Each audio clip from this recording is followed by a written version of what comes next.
Supreme court के advocate Mahmood प्राचा जी हमारे साथ हैं। हम इनसे ये जानना चाहेंगे कि सर 1 अप्रैल से एनपीआर की प्रक्रिया शुरू होने वाली है। ऐसे में आप देश की जनता को क्या मैसेज देना चाहेंगे, क्या सलाह देना चाहेंगे कि वो क्या करें?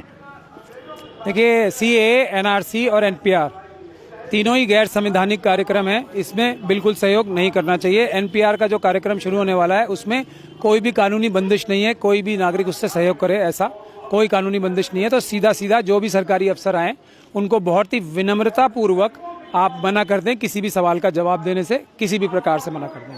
कागज दिखाने की तो बात ही दूर है, उनसे आप विनम्रता पूर्वक मना कर दें कि हम आपसे कोई बात नहीं करना चाहते हैं, उसमें कोई कानूनी बंदिश आपके ऊपर नहीं है। पहली बात ये होगी। दूसरी बात यह है कि जो नागरिकता है उसके विषय में कोई भी सवाल पूछना किसी भी नागरिक से गैर कानूनी है और ये सब चीज़ें सुप्रीम कोर्ट में पेंडिंग है। उस समय तक जब तक कि सुप्रीम कोर्ट फैसला नहीं कर देता और कानून नहीं तय हो जाता और जनता की अदालत तय नहीं कर देती, नागरिकता के विषय में कोई भी सवाल पूछना किसी का भी गैर कानूनी है।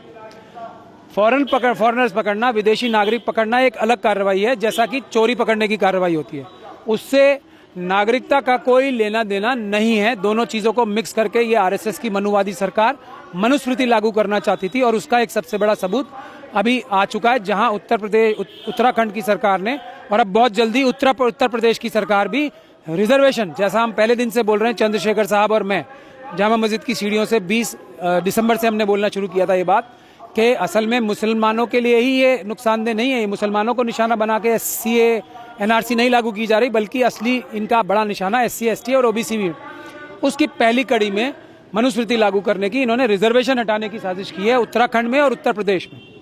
ये वही कानून है जो उत्तर प्रदेश में लागू हुआ था सबसे पहले रिजर्वेशन देने का, उसको उत्तराखंड सरकार ने निरस्त किया और ये कहा कि मौलिक अधिकार रिजर्वेशन देना और रिजर्वेशन प्राप्त करना ये किसी का भी मौलिक अधिकार नहीं है, संवैधानिक अधिकार नहीं है। ये बाबा साहब के संविधान के धारा 14, 15, 16 के डायरेक्ट खिलाफ बात है, उसकी उल्लंघन करके ये बोली जा रही है बात। तो इसीलिए अब हमारी डिमांड्स जो हैं वो 2 हो चुकी हैं। पहला, रिजर्वेशन हटाओ, रिजर्वेशन बचाओ, संविधान बचाओ।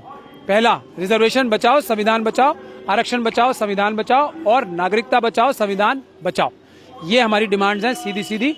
जब तक ये दोनों डिमांड्स पूरी नहीं हो जाती तब तक हम लोग शाहीन बाग पे भी धरना रहेगा और 23 तारीख को हमने एक बहुत बड़ा भारत बंद भी किया, आह्वान किया। उसमें सबसे सहयोग की भी गुजारिश करते हैं हम। एससी एसटी ओबीसी और माइनॉरिटीज के सब लोग मिलके 23 तारीख को पूरा कंप्लीट भारत बंद करें, ऐसा भी मैं आह्वान करना चाहता हूँ।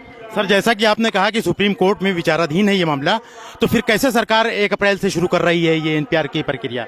मैं इसीलिए कह रहा हूँ ना आपसे कि बिल्कुल भी सहयोग करने की आवश्यकता नहीं है, कि बिल्कुल विनम्रता से मना कर दें, किसी सवाल का जवाब ना दें। आप लोगों को चाहिए कि अभी 23 जो तारीख आ रही है अगला इतवार, उसको भारत बंद बनाए, बड़ा सफल बनाए, ताकि ये गूंगी बहरी सरकार जो है 85% से ज्यादा एससी एसटी और ओबीसी की आवाज सुने और अपनी काले कारनामे वापस लें। बहुत बहुत धन्यवाद सर। देखिए, जैसा कि आपने देखा, महमूद प्राचा जी ने अपनी राय रखी एनपीआर के सिलसिले में। मंसूर पार्क से नई मूवीज की ये रिपोर्ट।